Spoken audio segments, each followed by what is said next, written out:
Muli po mga kaibigan, magandang araw sa inyong lahat. Gusto ko lamang pong i-share itong napanood kong running debate ni Brother Eli at saka yung mga taga-INC. Ngayon ko lang po kasi ito napanood mga kapatid, kaya napag-isipan ko na bigyan po ng reaction para napanood din po ninyo. Bagamat ito po ay napanood na din po ninyo siguro, kaya lang napaka maganda lang na atin pong balikan, atin pong panuorin muli kasi may mga mapupulot tayong aral dito na kahit ulit-ulitin mong panuorin, meron kang mapapanood na, ganun pala yon, tama nga naman. Kasi sa Biblia mga kapatid, mayroon pong sinasabi sa Biblia na kukunin mo yung isa at kukunin mo din yung isa, tapos iagapay mo para makita mo ang kadahilanan. Sino ang nagsasabi ang totoo? Sino ang nagsasabi ng kasinungalingan? Sino ang may alam? Sino ang kulang sa kaalaman? At matututo ka rin kasi makikita mo rin yung katotohanan dito. Kaya napag-isipan ko, maganda ito i-share. Kaya kung magustuhan po ninyo mga kaibigan, pwede po ninyo itong i-share sa iba. Kasi tiyak na tiyak ko po mga kaibigan, marami po kayong matutunan dito sa running debate ni Brother Eli at saka yung mga taga-INC. So, para hindi na po tayo masyado magtagal mga kapatid, ay umpisa na natin. Narito po.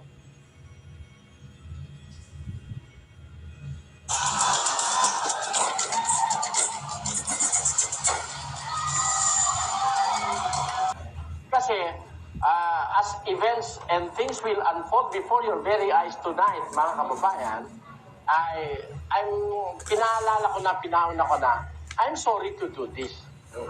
This is not my character, neither this is my habit, nagagamit ng pag-aari ng iba na walang pahintulot. Pero kung una-una sila, ginagamit nila yung ating broadcast. Hindi naman sila humingi ng pahintulot. Ayaw kong gawin yung ginagawa nila, pero para maisagot natin ng maayos, isasabihin natin yung sinabi nila doon sa kanila mismong programa. And let us keep the ball rolling. Umpisahan na natin, Ayan na. Isa-isay natin sagutin yung allegedly mga maling aral ko raw na tinuturo, no? Talaga? Pati yung mga nakaraang mga panahon na audio lang meron sila, wala silang video eh. Apo. Ibig sabihin, wala silang maingatang video sa loob kapatid na Josel ng halos 20 taon ng ating pagsasempapawid sa TV. Nag-umpisa tayo 1983, natigil tayo, bumalik tayo 1987, at then on. 14 na taon ng non-stop sa television ng programa natin, wala silang na-preserve na audio-video. Ang pinatutugtog nila, audio, na napakadaling dukturin, na napakadaling putol-putulin at palabasing mali ang sinasabi mo. Ang mahirap kasing putulin yung may video. Ang pagtatakan mo, yung pinakikita nila, retrato lang, tapos may audio. Lang. Ayan. Umpisahan natin mga kababayan, sasagutin po natin isa-isa ito.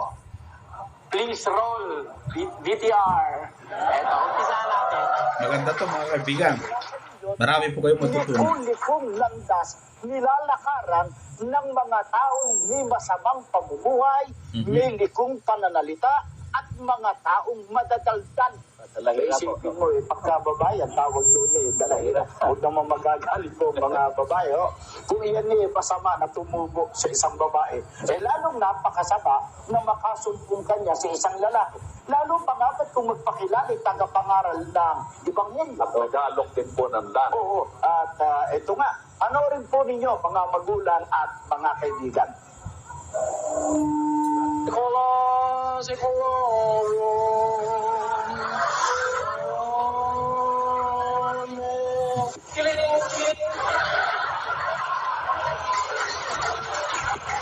Pare ang binabanatan dito mga kapatid. May atake pa ron? Walang atake. Wala nga. May pagtutuwid ba? Meron. Kaya nung ikaw ay bata, ang paniwala ay mali. Ngayon naghihingalo ka na, mali pa rin ang paniniwala mo hanggang ngayon. Ay si Mr. Eliseo Soriano ng ang dating daan. Siya raw ang punong tagapangasiwa ng ang dating daan, kapatid na rin. Ang kanila pong sama, ayon sa kanila, mga kaanim. Bakit naman po nila tinututulan? Hindi naman sila yung tinututulan ni Brother Eli, kundi mga pari naman. Kasi yung mga pari, mayroon silang ginagawang ganon. Lalo kapag may namatay, papausukan. Hindi naman Iglesia ni Cristo yung binabanatan, mga kapatid. Pero bakit parang tinututulan nila? So ituloy natin kung ano nga ba ang masasabi nila doon sa ginawa ni Brother Eli. Iglesia ng Diyos kay Kristo Jesus, haligi at saligan ng katotohanan sa bansang Pilipinas Incorporated. Yung program po nila, ang dating daan. Ang sabi dito, kaya kaiba yon ng tamang daan, yung binabanggit diyan sa binasa ninyo na likulikul landas. Meron silang binasa likulikul landas. Nilakaran ng mga tao may masasamang pamumuhay, may likong pananalita at mga taong madadaldal. Sabi ni Ramid, yun ang sabi ni Bulara. Okay. Sabi ni Ramid, mga dalahira po.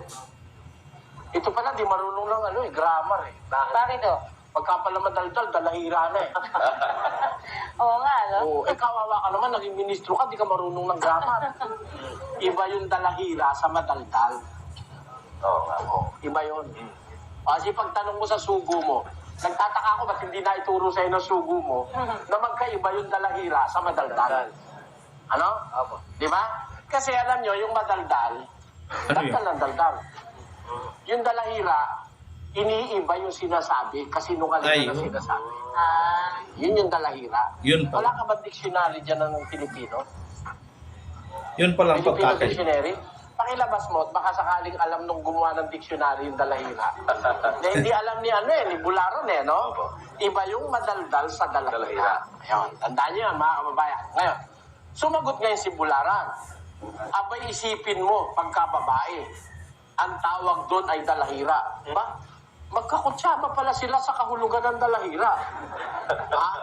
Pagka babae raw, ang tawag doon dalahira, pag madaldal. Huwag namang magagalit po ang mga babae, kung yan ay masama na tumubo sa isang babae. Lalong napakasama na makasumpong kanyan sa isang lalaki, lalo pa nga kung magpakilalay tagapangaral ng Ebanghelyo. At nag-aalok din po ng daan, sabi naman ng Rene. Ngayon, sabi naman ni Kabularan, ito nga, panoorin po ninyo, mga magulang at mga kaibigan. Ano raw ang pinanood? Yung bang minumestra ko pagka nagpapausok ng altar yung pari. Opo. Na gumagano. Tapos ang sinabi ko, may atake ba doon? Wala namang atake yung pari eh. Wala nga po. Pag hindi na nga atake pari, gumagano. Kaya lang nang-atake pare pagka may kinalaman sa EDSA 3. Oo. Politika. Oo, sa politika. Pero para sa mga maling gawain ng kanyang mga inaakay, Wala. walang atake. Meron nga nung pausok. Ayun, kaya niya sinasabi na tayo dalahira siguro dahil doon, Ayun, sabi niya, wala nga, may pagtutuwid ba? Kaya nga nung ikaw ay bata, ang paniwala mo'y mali. Yun ang sabi ko. Ngayon, naghihingalo ka na, mali pa rin ang paniniwala mo hanggang ngayon. Ayun, sagot niyo, ang sabi ni Bularan, ang napanood po ninyo sa inyong TV screen, mga kababayan, ay si Mr. Eliseo Soriano ng ang dating daan. At saka minamartir yung pangalang politiko. Oo nga. Ito, ano ba ang sinabi? Eliseo raw, Eliseo. Parang si Mateo, kung tawagin Mateo. At saka si Timoteo. Oo. Pati naman right pronunciation, di na ituro sa'yo na sugo mo. Hindi Eliseo. Kapatid, Eliseo. At tinan mo si Karen, alam sabihin yung Eliseo. Opo. Ikaw, di mo alam sabihin. Magturuan muna kayo bago kayo mag-TV program. Oo nga.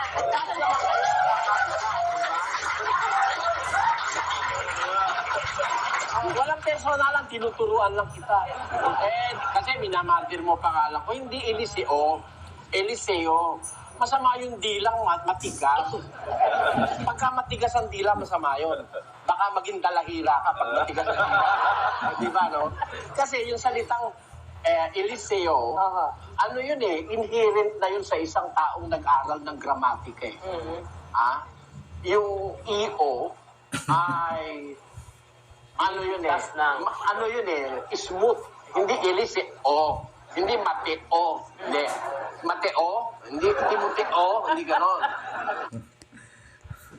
Pati ba naman yung Eliseo, mga kaibigan, ay napansin ni Brother Eli.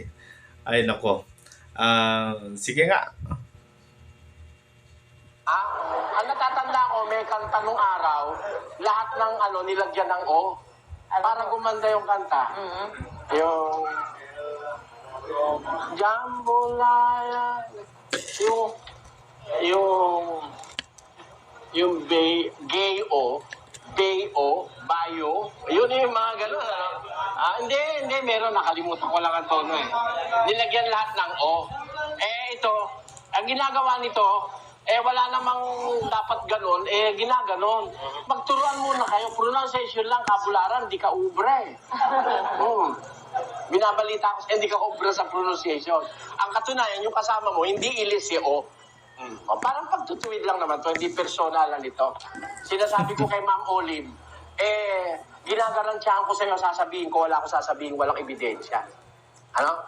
Ngayon, ang sabi dito, ang napanood po ninyo sa inyong TV screen, mga kababayan, ay si Mr. Eliseo Soriano ng Ang Dating Daan. Kaya sa makatweet, talagang itong programa natin ang kanilang target. Kaya sila naglagay ng programa rito sa Channel 31 para i-target yung programa natin. Okay lang yun. Mabuti naman yung kikita ang Channel 21. Diba? Ngayon, ang kanila pong samahan ayon sa kanila, mga kaalib sa Iglesia ng Diyos kay Kristo Jesus, haligit saligan ng katotohanan sa Bansang Pilipinas Incorporated. Yung program po nila, Ang Dating Daan. Ayan. Mga katwid, talagang pinakikita lang natin dito sa umpisa na ang tinutukoy nila tayo. No? And then we have the right to answer back kung ano man ang sinabi nila. Ito ngayon, umpisahan na natin ang pagsagot. Ni Mr. Soriano at ng kanyang mga kasama na sila ay mga kaanib sa Iglesia ng Diyos kay Kristo Jesus. Hindi yung Iglesia ng Diyos na binabanggit sa Biblia ang kanilang kinaaaniban, kapatid na Ramil at kapatid na rin hindi po yung Iglesia ng Diyos kay Kristo Jesus na nasa Biblia, sapagkat yung tunay na Iglesia ng Diyos kay Kristo Jesus. Tama? Yun daw binabanggit ni Mr. Soriano na at ng kanyang mga kasama na sila ay mga kaanib sa Iglesia ng Diyos kay Kristo Jesus. Hindi ang wika yung Iglesia ng Diyos na binabanggit sa Biblia ang kanilang kinaaniban. Kapatid na Ramil, sabi ni Bularan, at kapatid na rin Hindi po yung Iglesia ng Diyos kay Kristo Jesus na nasa Biblia, sapagkat yung tunay na Iglesia ng Diyos na kay Kristo Jesus na nasa Biblia, may kaugnayan po yun sa Diyos. Tanggap pala ni Kabularan na may tunay na Iglesia ng Diyos kay Kristo Jesus na nasa Biblia.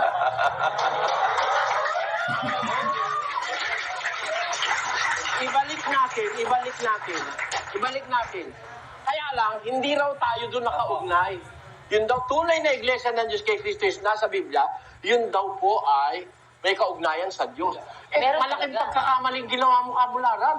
Bakit ang tunay palang Iglesia ng Diyos kay Kristo Jesus? Bakit Iglesia ni Kristo ang tao ay pinangangaral ninyo?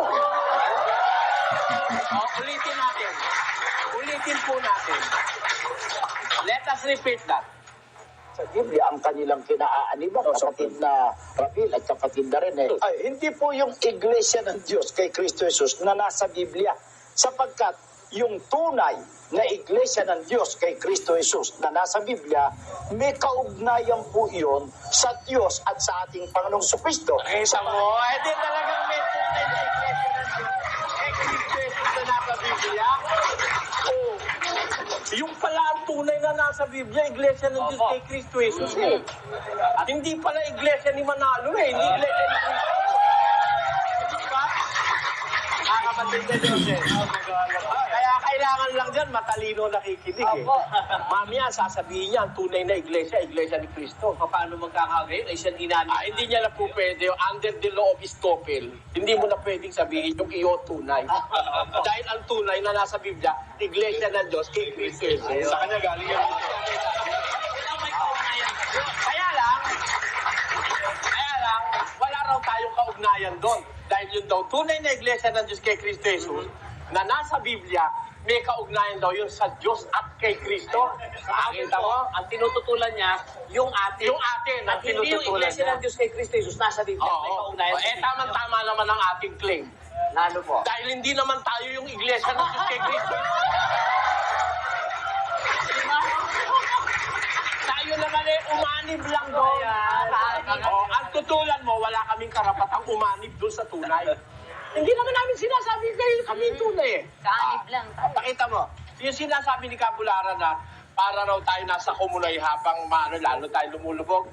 Inumpisahan mo, makikita mo kung sino lulubog ka ng Ulitin natin. Iglesia ng Diyos kay Kristo Jesus na nasa Biblia. Sapagkat yung tunay na Iglesia ng Diyos kay Kristo Jesus na nasa Biblia, may kaugnayan po iyon sa Diyos at sa ating Panginoong Kristo. Samantalang si Mr. Soriano at ang kanyang mga kasama, doon may kaugnayan kay Ginoong Nicolas Perez. Tungkol po. Samantalang ang itinataguyod po ni Eliseo Soriano, ni Mr. Eliseo Soriano na Iglesia ng Diyos, yun namang itinatag ni Ginoong Nicolas Perez sa Lulumboy, Bukawi, Bulacan. Ayon, ang itinataguyod daw ni Mr. Eliseo Soriano, yun daw itinatag ni Ginoong Nicolas Perez sa Lulumboy, Bukawi, Bulacan. Huwag niyo pong kakalimutan yan, mga kababayan, ha? Na ang itinataguyod ko raw, yung itinatag ni kapatid na Perez sa Lulumboy, Bukawi, Bulacan. Ba't ko sinabi huwag niyo kalilimutan yan? Kasi mamaya sasabihin niya, natiwalag daw ako ron. Paano kung itataguyod yung itiniwalag doon ako? Opo. Mamaya mararamdam. Mapapatunayan. Ang itinataguyod ko raw, yung kay Nicolas Perez na itinatag sa Lulumboy, Bukawi, Bulacan. Yun daw ang itinataguyod ko. Pero mamaya sasabihin niya, tiniwalag ako ron. Tandaan nyo lang ha, isipin nyo lang mamaya. Pero tutuloy po natin yung kanilang sinabi. Alin daw yung itinataguyod kung itinatag ni Ginoong Nicolas Perez? Ang sagot nung si Karine, tuloy natin ang BTR.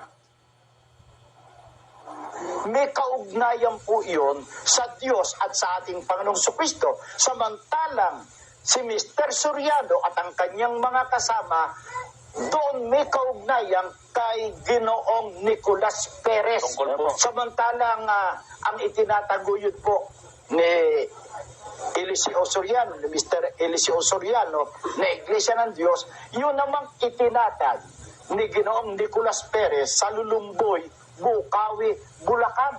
Pero ang sabi nung Rene, noong 1936 daw. Opo. Therefore, ang itinataguyod ko raw yung natatag noong 1936 na itinatag ni Ginoong Nicolas Perez, ang sabi niya. Tuloy natin yung susunod. Ay, Huwag niyo kakalimutan yun, ha? dating manggagawa sa Iglesia ni Cristo. Hindi po siya isang ordinado, kundi isang manggagawa na nadistino noon dyan sa Maragondon, Cavite. Tingnan nyo, ha? Putol. Dumating ang pagkakataon. Tingnan mo itong ugali ni si Kabularan, ano? Ano po yun? Dito, pagkataon na ni kapatid na Perez ngayon ang pinatalakay nila eh. Si Ginoong Nicolas Perez po, dati ikang manggagawa sa Iglesia ni Cristo. Yan. Hindi po siya isang ordinadong manggagawa na nadistino noon diyan sa Maragondon, Cavite. Mali ka dyan eh, Bularan eh. Bakit po? Anong hindi ordinado? Pinatungan ng kamay ni Manalo si kapatid na Perez. Baka hindi niya alam. Oo, pinatungan ng kamay. Si kapatid na Perez, pinatungan ni Ginoong Manalo ng kamay. At meron tayong mga saksi ng bagay na yan. Na si kapatid na Perez, pinatungan ni Manalo ng kamay. Sa tundo. Doon yata naganap yun. Hindi ko nakalimutan. Kaya ang sabi niya, ito raw ay isa. So, ibig sabihin mga kaibigan, si Ginoong Nicolas Perez, dati po palang ministro ng Iglesia ni Cristo nung buhay pa si ka Felix. So, si kapatid na Eli naman, miyembro ni Ginoong Nicolas Perez. Pero hindi po naging Iglesia ni Cristo. Sakalang naging miyembro si Brother Eli noong si Nicolas Perez ay tiwalag na sa Iglesia ni Cristo at naging Iglesia ng Diyos kay Kristo Jesus. Sa mga tuwid, hindi po nakuha ni Brother Eli yung paniniwala ng Iglesia ni Cristo tulad sa paniniwala ni Ginoong Perez nung una dahil tiniwalag na si Ginoong Perez at nagturo na ng iba na yun po yung itinuturo ngayon ng dating daan yung mga iba. Pero napakinggan ko kay Brother Eli, mga kaibigan, ay yung mga ibang turo ni kapatid na Perez ay tinalikuran niya din yung mga iba, no, mga kaibigan, tulad na lamang po yung Vicarious Filii Dei. So dito, mga kapatid, hindi po pala talaga Iglesia ni Cristo si Brother Eli dati, katulad sa sinasabi ng iba. May napakinggan akong video ganun na pinapalitaw na si Brother Eli daw ay dating ministro ng Iglesia ni Cristo. So dito, clear po mga kapatid, hindi po ayon dito sa video ito. Tuloy natin.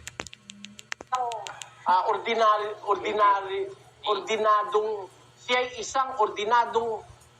isang manggagawa. Hindi po siya isang manggagawa, sabi, no? Ibig sabihin, hindi siya ordinado, manggagawa lang siya. Kala ko hindi siya ordinary. Mali yan, ordinado si kapatid na Perez. At nakadistino raw sa Maragondon, Cavite. Hindi totoo yun na doon siya nakadistino.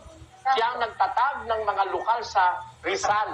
Kilala siya ng mga matatandang Iglesia ni Cristo sa Maras, sa Pililia, sa Tanay. Diyan siya sa Rizal Siya ang pinaka mabungang manggagawa diyan. Pero alam mo ang ginawa ni Bularan dito? Pinaratangan si kapatid na Perez ng masama Ituloy natin. Nicolas Perez po ay dating manggagawa sa Iglesia ni Cristo. Hindi po siya isang ordinado, kundi isang manggagawa na nadistino noon dyan sa Maragondon, Cavite. At dumating ang pagkakataon po na itong si Ginoong Nicolas Perez ay inalis sa pagkamanggagawa, inalis siya ng karapatan sa Iglesia ni Cristo. Ating ipinagtanong at inalab do sa records kung anong dahilan at itong si Ginoong Nicolas Perez ay inalis sa pagiging manggagawa. Ano pong dahilan? Kung mga nakadistino siya sa Pero alam nyo mga kaibigan, bakit tinanggalan ng karapatan bilang ministro ng Iglesia ni Cristo? Ayon naman po pala kay Kabularan ay hindi ordinado. Sa makatuwid, hindi po nabigyan ng lisensya or hindi po nabigyan ng karapatan para maging ministro. So bakit sinasabi po ninyo, tiniwalag po ninyo bilang ministro? Ano ba talaga? Ministro ba siya? Para itiwalag nyo, para hindi na maging ministro, o hindi siya ministro? Ano ba? Bundon, Cavite, nagpadala siya ng retrato dito sa ating tanggapan kay kapatid na Felix Banalo. Oo, at doon ay meron siyang sinasabi na mga pinabautismuhan niya o naging bunga niya. Meron niyang mga lalaki at babae doon, mga dalaga at binata. Ilitratuhan po yan. Oo. Pero nung siya sa atin, hindi pala naman niya naging bunga yun, kundi mga kinumbida lamang niya para mag-picnic doon sa ilog, maligo, kumain doon. Pagkatapos, kinunan ng retrato, ipinadala dito sa ating tanggapan at sinasabi nga na naging bunga niya. Bunga sa bautismo. Oo. Bautismuhan niya. Oo. Kaya nga, nung matuklasan ang ganoong katiwalian, ay inalisan siya ng karapatan. Natural, pandaraya ho kasi yun. Oo. At doon sa Pinaratangan si kapatid na Perez na pandaraya raw yun. Dahil daw si kapatid na Perez, mo nakadistil sa Maragondon, nagpa-picnic daw, tapos may mga dalakan, binata raw na mga babae dalakan, pinaligo daw yata sa ilog, at pinaritratuhan, pinadala raw sa kanilang pangangasiwa na si kapatid na Perez daw ang may bunga nun. Hindi naman bunga dahil picnic lang daw yun. Pinararatangan si kapatid na Perez na nagre-report na nagbunga siya ng mga miyembro, pero hindi naman niya talaga Bunga. bunga. Ayun. Pandaraya raw yung kaya siya inalisan ng karapatan. Saan mo nasagap na ano yan? Chismis. Chismis. Si kapatid na Perez lumayas sa Iglesia ni Cristo. Hindi tiniwalag. Ha? Ah. Hindi kagaya ng ni Ber Santiago. Itiniwalag dito yon saka lumayas. Si kapatid na Perez umalis sa Iglesia ni Cristo at saka itiniwalag. Lalabas yan, hearsay evidence yan eh. Opo. Walang, miski sa korte, hindi tatanggapin yan eh. Wala yang ano eh, wala yang pruweba eh. Masasabi ko, Kabularan, magunos dili ka. Hindi sa ayaw kung pag-usapan natin si kapatid na Perez, ano. Pero, nagbibintang ka nang wala kang pruweba. Opo. O eto, inaamon kita, kung may pruweba ka niyan, ilitaw mo yung pinadala sa opisina sentral nyo na mga binata na yung mga lalaki at babae, nilitratuhan. Ha? At ilitaw mo ang sirkular ni kapatid na Nicolas Perez na sabihin mo, pakita mo sa TV, ang sirkular na yon ay dahil ng daya siya. Ilitaw mo. O eto, ngayon palang tinitya ko, wala ka maililitaw. Makakalbo ka uli, hindi mo maililitaw. Inaamon kita. Mauubos uli ang wig mo. Ano? Pero hindi ka makakapaglitaw ng pruweba na si kapatid na Perez kaya tiniwalag sa inyo dahil ng daya. Wala niyan. Ginaransyahan sa akin ni kapatid na Perez siya nung nabubuhay siya. Kapatid na Perez, ako po'y papalaot. Makakaharap ko ang mga dati ninyong kasamahan. Bakit po kayo natiwalag? Kayo ba itiniwalag o tumiwalag kayo? Sabi niya, tumiwalag ako kapatid na Eli. At pag sinabing itiniwalag nila ako dahil sa anumang kasalanan, hingin mo ang sirkular. Yan ang sabi ni kapatid na Perez. Kaya hinihingi ko sa iyo sirkular. Ha? Kasi hindi na makakasagot si kapatid na Perez, patay na yun eh.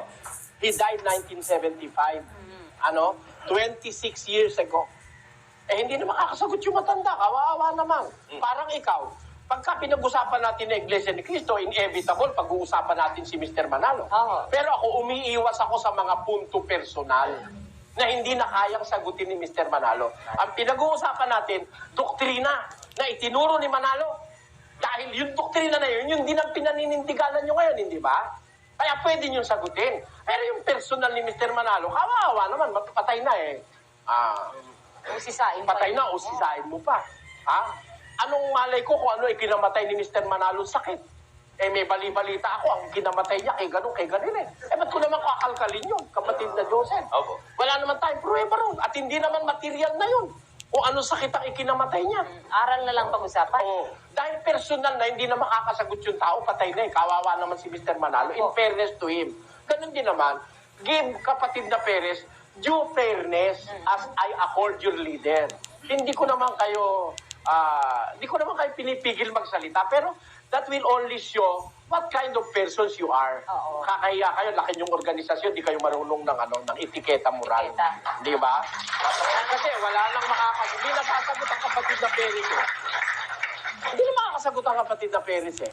Pero para paratangan mo ng daya na kinuha na ng retrato yung nagpipiknik sa ilog at sinabing bunga niya yon, wala kang ebidensya niyan. Inaamon kita, ilabas mo. Ako. At pag naglabas ka ng ebidensya, maglalabas ako ng mga ebidensyang matanda pa sa akin.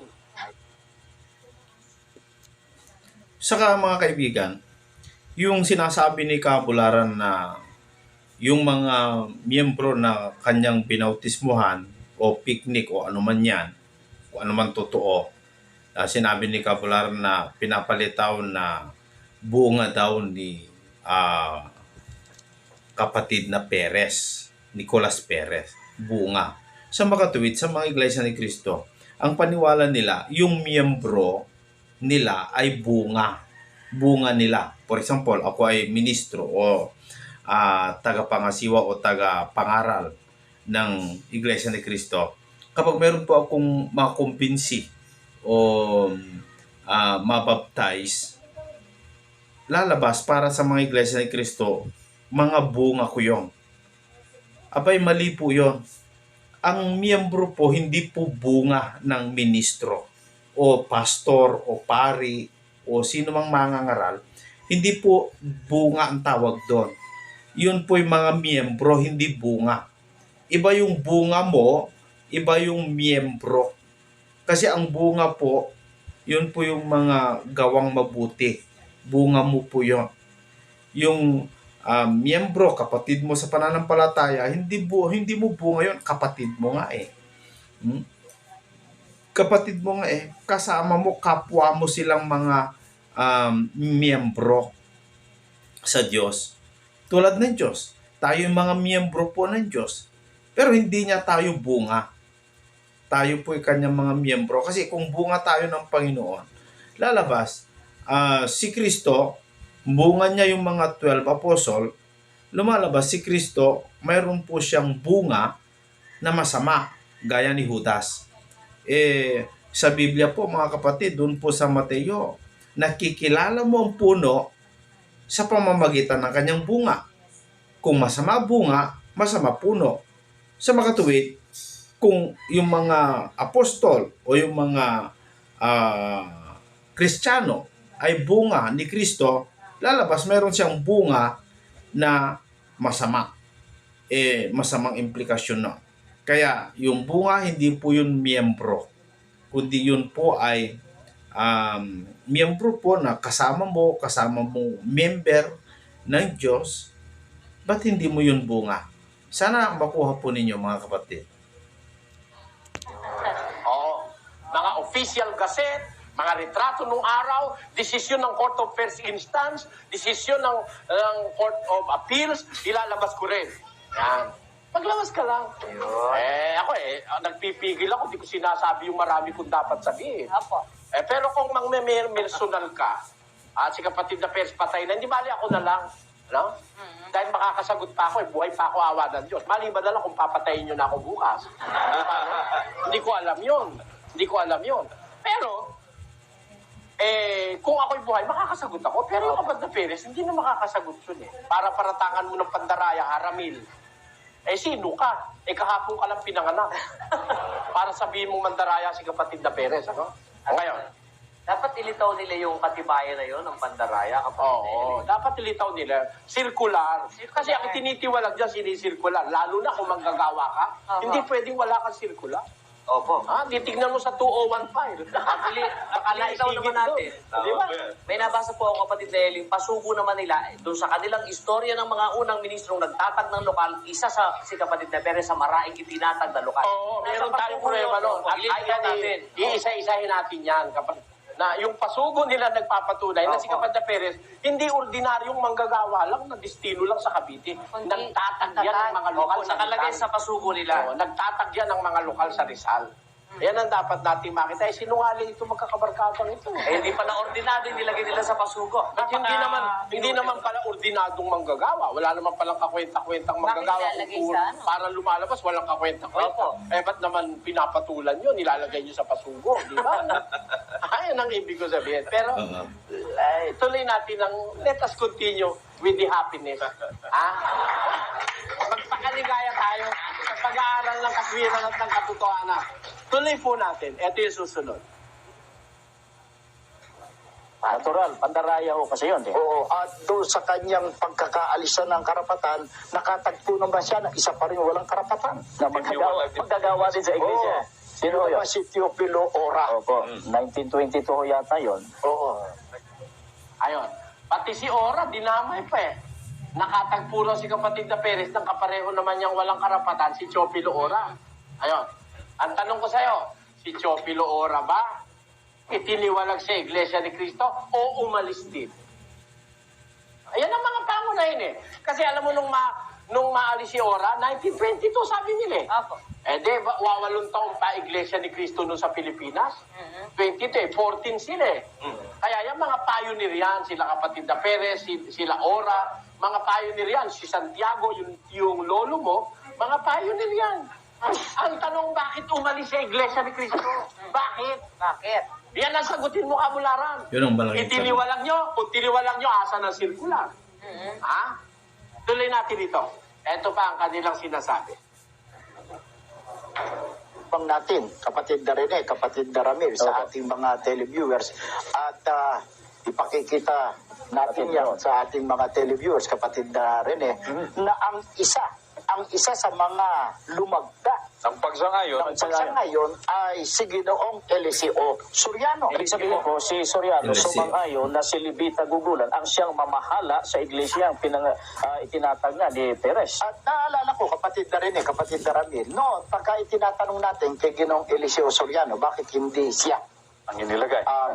nailagay ni Ginoong Nicolas Perez, ang kanyang idinadahilan noon ay hindi raw kasi alam ni Ginoong Nicolas Perez na si mamamatay. Ang ipinapapansin po namin sa inyo na may malaking kinalaman dito sa ating pinag-uusapan, isa si Ginoong Eliseo Soriano na lumagda bilang pagsang-ayon na ang magpapatuloy ng pangangasiwa sa Iglesia ng Diyos na itinatag ni Ginoong Nicolas Perez ay si Binibining Libita Gugulan. O ngayon, asan yun?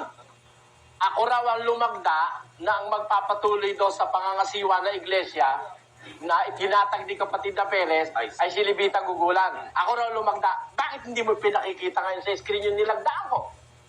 Kasi kamula lang, pag ipinakita mo, makikita mo ron kung ano yung nilagdaan ko. Ano po ba ang nakalagay talaga? Wala naman ako nilagdaan na siya magpapatuloy eh. Ayun naman ang sinasabi ni Cabularan. Ang nilagdaan ko, yung si Libita Gugulan, dahil siyang General Secretary, yun naman ang naayon sa batas ng corporation law, pagkamatay nung leader o nung presidente, ang temporarily maghahawak ng active management of the church ay yung General Secretary. Ayun. At yun ang nilagdaan ko.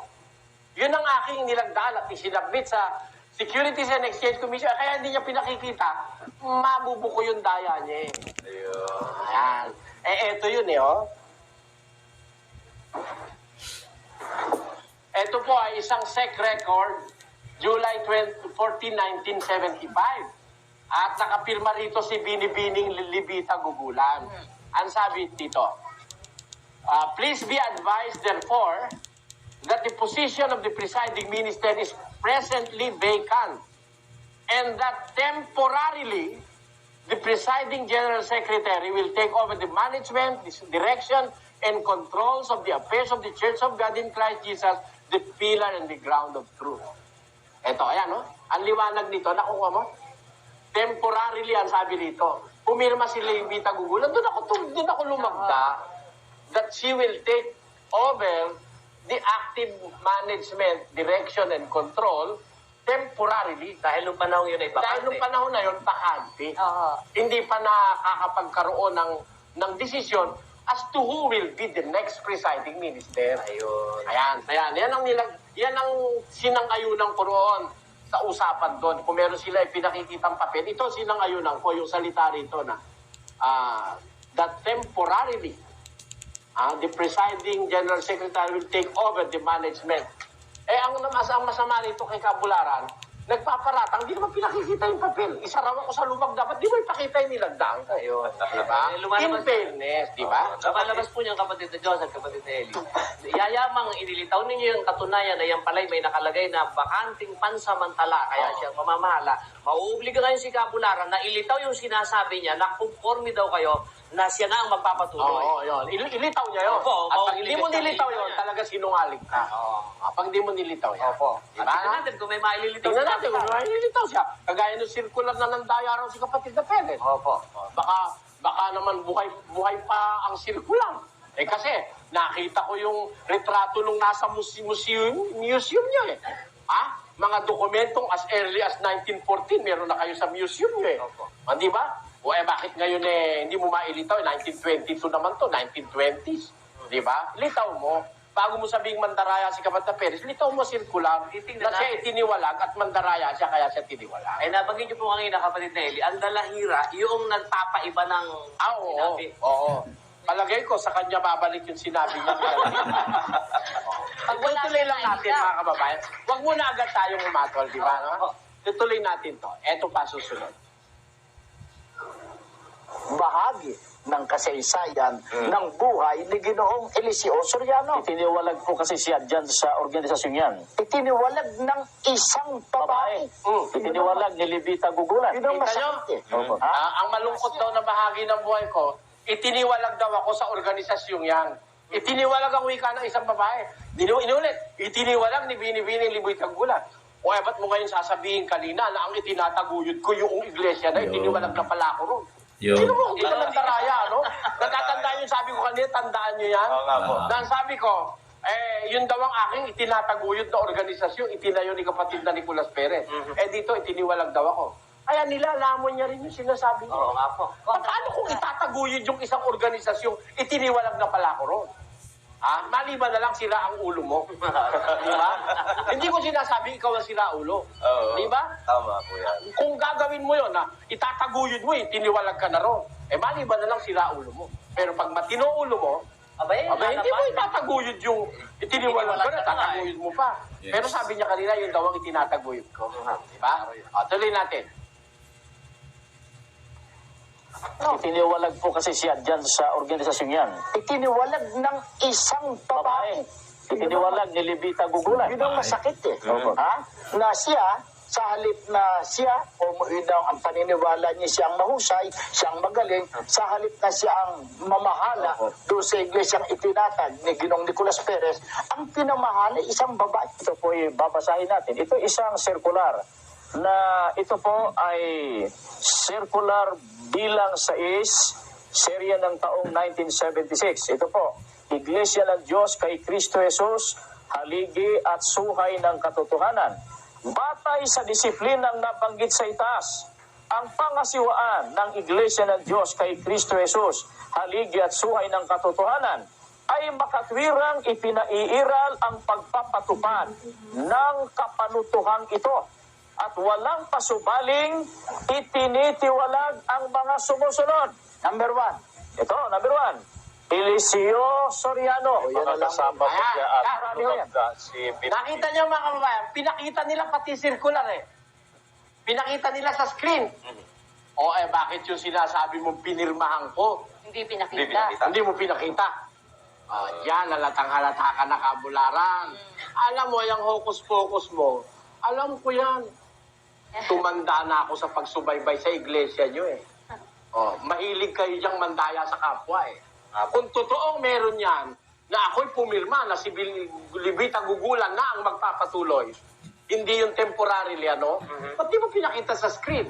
Bakit yung circular ng pagtitiwalag sa akin di umano ay pinakita mo sa screen? Di ba? Tama po. Yan ang tanong sa matatalinong nanonood. Tanungin nyo sa inyong isip, pati na sa miyembro na Iglesia ni Cristo, makapanira lang ito, yung hindi naman totoo sinasabi. Nag-invento. Di ba? At hindi niya binanggit kung kailang yung petsa niyan. Samantalang ito circular, serye ng 1976, nung daw di umano'y itiwalag ako. Para sa kaalaman ng lahat, hindi po ako tiniwalag doon na, ibig sabihin, kaya ako naalis, tiniwalag ako, hindi. Lumayas ako roon. Ibig sabihin po, bago Doon inilabas sa yan. iglesia ni Libita Gugulan, umalis ako ron. Bago pinalabas ito, wala na ako ron. Ayun, yun po ang dapat. Actually, nung ipalabas ang circular na ito, February 16, January, wala na kami ron eh. Wala na ako ron, lumayas na ako dahil hindi nga ako papaakay sa isang iglesyang mali ang aral sa Biblia. At sa Biblia, bawal na ang babae ang mga ngasiwa sa iglesia.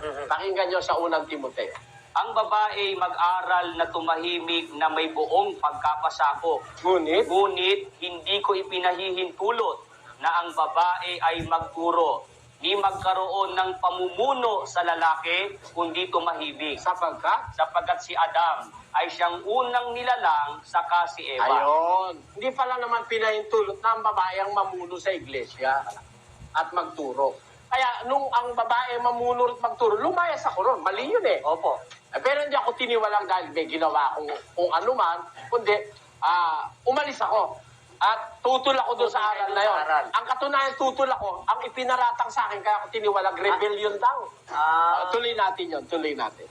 Pakinggan nyo, Ito, number 1, Eliseo Soriano. Mga kasama pa siya at Marami yan. si Binibining Gugulan. Ito po ang nakalagda nga po. At napansin po ba ninyo, mga magulang at mga kaibigan, kung ano ang kasalanan ni Ginoong Eliseo Soriano at ang kanyang mga Rebellion. Pagbibagsik. noon pa, Oh.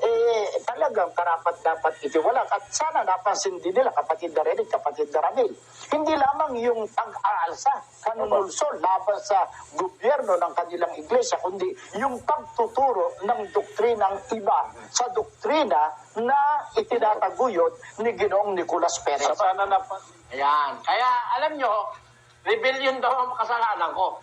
It is reflective of what I'm trying to tell our audience. Na hindi talaga ako itiniwalag. Umalis kayo. Lumayas ako nga ron. At pinaniniwalaan nila. Pero kapatid Eli, gusto ko lang pong maipapansin. Paano mo nasabi ka, Bularang kanina, na ang itinataguyod ninyo ay yung iglesia ni kapatid na Perez? Oh. Eh ngayon naman sinasabi mo ngayon, ang kaso ni kapatid na Eli, pag-aalsa at paglaban doon sa iglesia ni Oo. kapatid na Perez. Ang kaso ko pala, rebellion, paglaban doon sa iglesia na yun. Paano ko ngayong itinataguyod yun? Nilalabanan ko pala. Diba? Matindi na kami. sabihin pa, Alam ko, yung ganyang ugali, yan ang ugali ng dalagita. Oo nga po. Yung binabalik-baliktad yung totoo. Mukhang hilo si Kapularan sa mga broadcast na ito. Oo. Kaya masasabi natin, ako, kinalulungkot ko ito, no? Pero, gagamitin ko lang naman yung ginagamit nila eh. I will follow their style, I will dance with their tune. And I'm going to give them a dose of their own medicine. Yan ang pinangangako natin. Sa tulong ng Diyos, this will go on. Hanggang dumadaldal sila ng ganyan, dadaldal din tayo. Hindi mo naman ako mapapatigil dyan, Kabulara.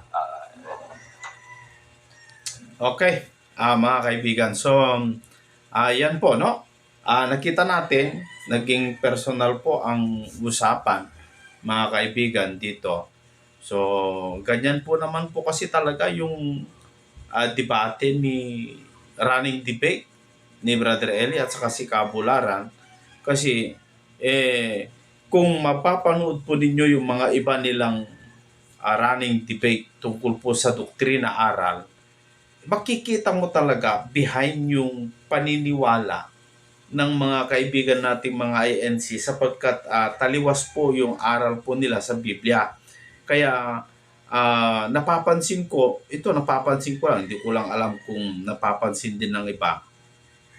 Minsan, kahit sa comment section, kahit po sa Facebook, magbigay ka ng aral para tutulan mo yung aral na ipinapangaral po ng mga INC.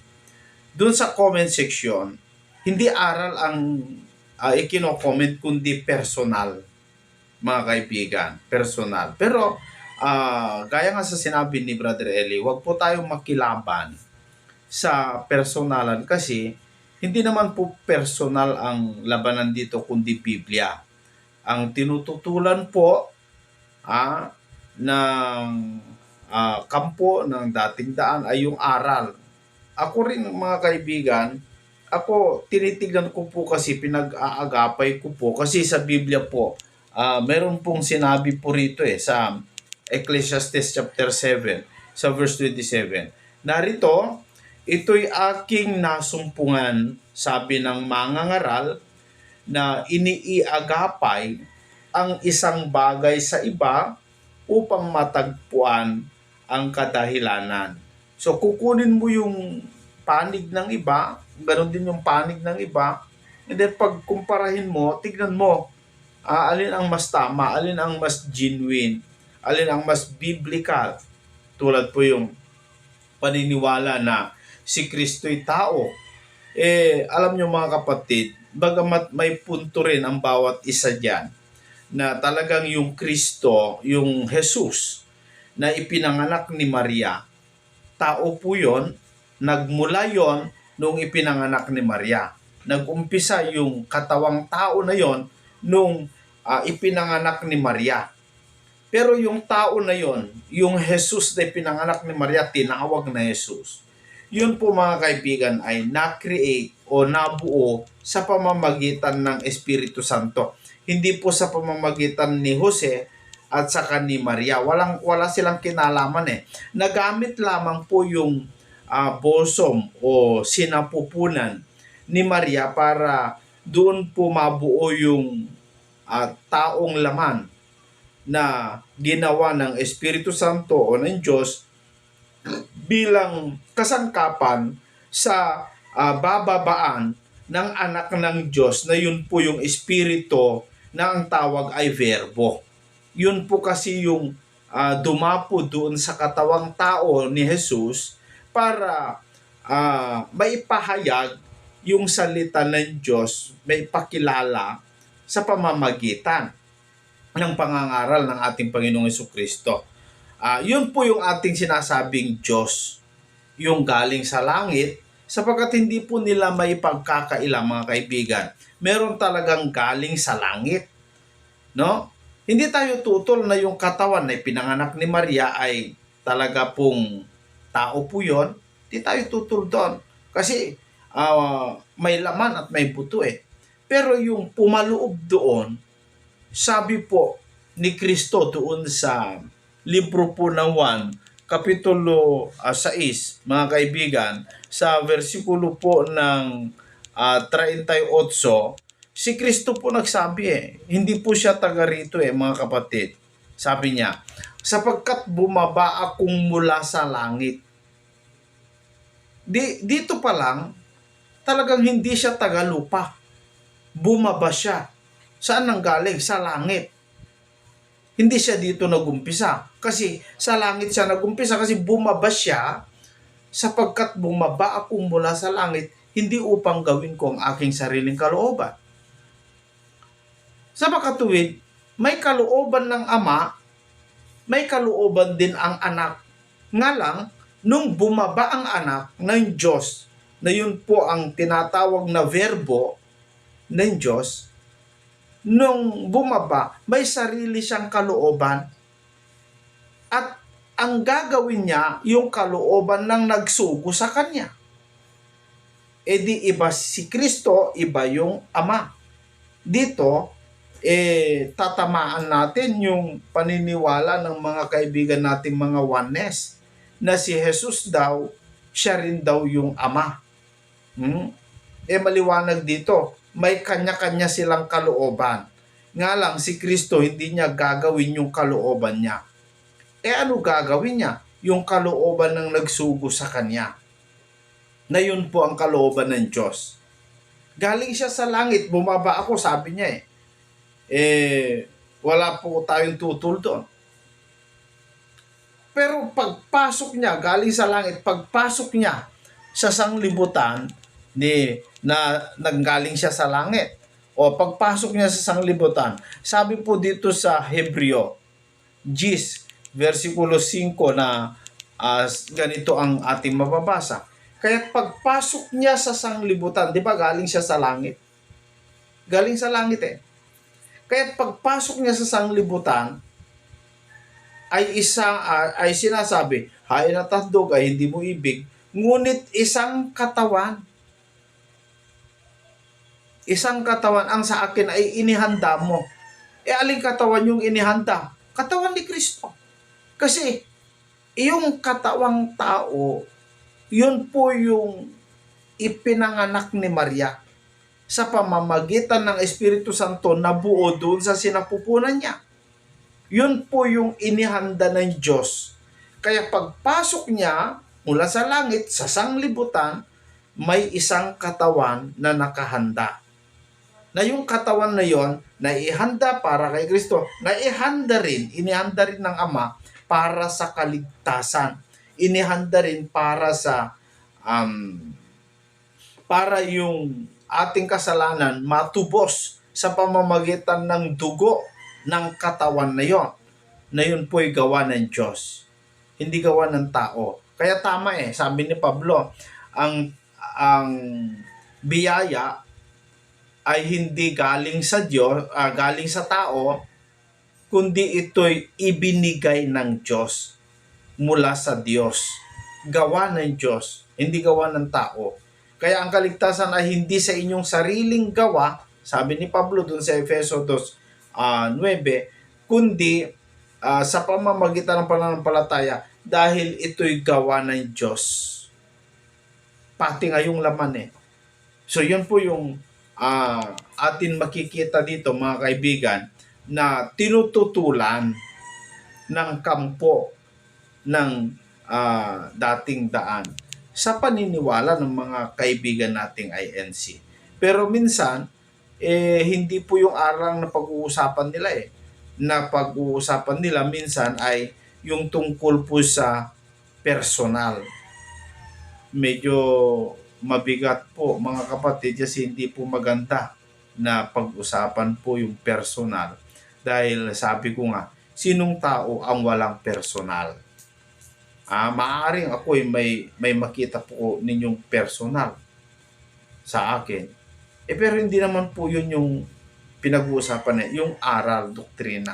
Kayo din, meron naman din kayong mga personal sa buhay. Pero hindi po yun yung ating pinag-uusapan kasi sabi ko nga, sinong tao ang walang personal? Pag-usapan na lang natin, aral.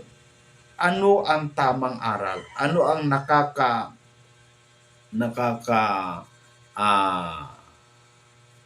ligtas na katuruan? Katuruan ba ni ganito? Katuruan ba ni ganito? O ang kaligtasan ba'y katuruan ng Diyos? Si Pablo po, ang sabi po niya doon sa Galatia 6, Kapitulo 11 hanggang 12, yung aral daw na kanyang ipinapangaral, yung ebanghelyo, hindi daw galing sa tao. At hindi rin daw itinuro sa kanya ng tao, kundi yun po ay mula sa Diyos sa pamamagitan ng pahayag ni Jesucristo.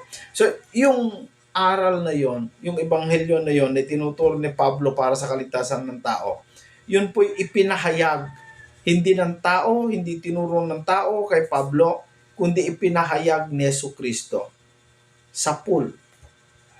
Hindi nga tao si Kristo. Basahin niya natin, mas maganda para makita po ng ating mga nanunood. Baka sabi nila ay nagdadal-dal lang ako rito na hindi po nababasa sa Biblia. Dito sa verse 11, ganito ang sabi. Sapagkat aking ipinatatalastas sa inyo, mga kapatid, tungkol sa ebanghelyo na aking ipinangaral, na ito'y hindi ayon sa tao. Tandaan nyo hindi daw ayon sa tao. Sapagkat hindi ko tinanggap ito sa tao. So hindi tinanggap ni Kristo kasi walang nangaral kay Pablo mga kaibigan Ni itinuro man sa akin. Walang nagturo kay Pablo tungkol sa salita ng Diyos, wala mga kapatid. Kundi aking tinanggap sa pamamagitan ng pahayag ni Jesucristo. So si Kristo mismo nagpahayag sa kanya. Hindi tao, hindi mga apostol, hindi mga propeta, kundi si Kristo mismo. Hindi daw tao. Si Pablo po nagpapatunay niya. Hindi po ako, mga kapatid at mga kababayan. So, makikita natin kung atin pong uusisayin talaga ang doktrina. Maliwanag naman, mababasa naman sa Biblia kung ano po yung talagang tamang aral na dapat nating sundin. Dapat nating ituro. Hindi yung turo ng tao na ipipilit mo na lang na wala ka naman pumpatayan, wala kang matibay na ebidensya sa Biblia na yung aral mo'y totoo, mahirap pong ipaglaban yon mga kaibigan. Mapupunta talaga sa personalan kung gano'n. Kaya sana lamang po mga kapatid ay nakita na natin yung mga bunga ng gawa ng pakikipagdebate. Siguro magsabi na lang tayo ng katotohanan. Kung may makita tayong mali, di tutulan natin yung aral, hindi yung pagkatao. Yun po.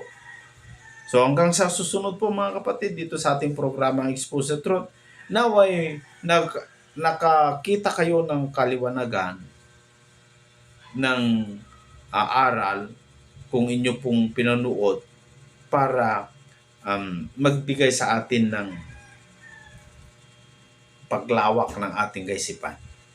Kita-kita po tayo mga kaibigan sa susunod.